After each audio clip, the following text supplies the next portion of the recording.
Une journée placée sous le signe de l'émotion ici dans les Alpes de Haute-Provence entre le Vernet où nous sommes ce soir et la commune de Seynes-les-Alpes. Tout d'abord l'émotion puisque les familles des 150 victimes se sont rendues sur place aujourd'hui.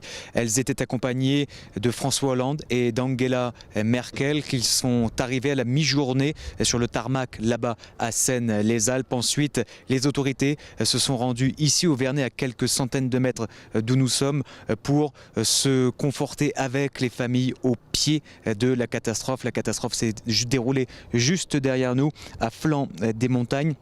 Des fleurs ont été déposées, des embrassades, des accolades également pour apporter un signe de soutien durant cette période très compliquée que vont vivre les familles des victimes. Ensuite, Angela Merkel et François Hollande se sont rendus à Seynes-les-Alpes, à la chapelle ardente qui a été mise en place depuis quelques jours maintenant. Là encore, des fleurs ont été déposées et puis François Hollande s'est exprimé devant la presse. Il a témoigné toute son affection envers le peuple espagnol, le peuple allemand, le peuple turc. Nous avons également rencontré des personnes qui habitent dans cette vallée de la Blanche et également dans la vallée de l'Ubaye. Par exemple, tout à l'heure, nous avons croisé Jean-Sébastien Eméhoud qui gère l'office de tourisme de Pralou. Il nous racontait toute l'émotion qu'il avait en lui lorsqu'il a appris cette terrible nouvelle.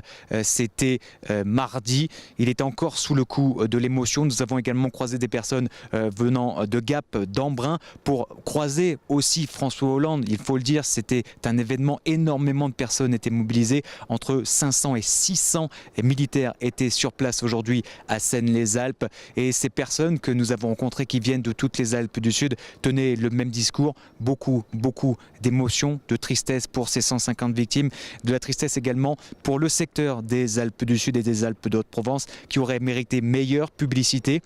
Maintenant, le temps du deuil est arrivé, le deuil qui sera accompagné de la recherche de ces victimes qui ont progressivement aujourd'hui été retrouvées. Maintenant, il faudra les ramener sur la terre ferme pour qu'enfin les familles des victimes, mais également toutes ces personnes qui ont vécu de près ou de loin ce drame qui touche la France et le monde entier, que ces personnes puissent enfin essayer de passer à autre chose.